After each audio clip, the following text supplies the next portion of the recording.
ရှင်နာနေမဲ့မြေတယောက်ရဲ့နေတဲ့လမ်းလွဲသောသားများထွက်နာကျင်သောနှလုံးသားနဲ့သားတို့ရဲ့ဖေဖေသားသမီးတို့မများထွက်အဖေရဲ့မျက်နှာငယ်ခွင်လို့ရင်နဲ့ဝမ်းနေတတ်သူဖေဖေ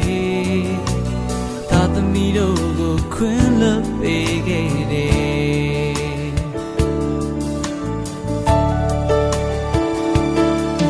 ဒီကနေ့ဖေဖေပျော်ရွှင်ပါစေ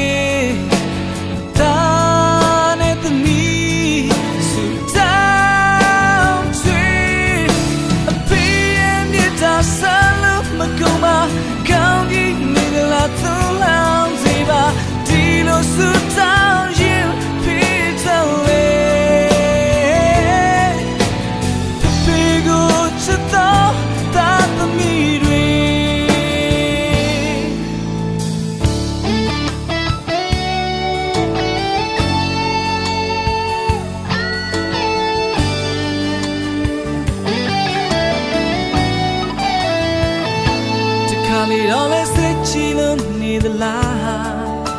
အထင်မြင်တွေမမီတဲ့တကယ်တော့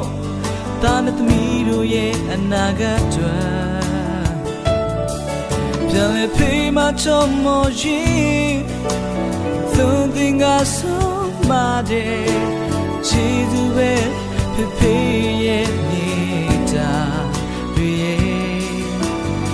သမီးရှိမှမမရလို့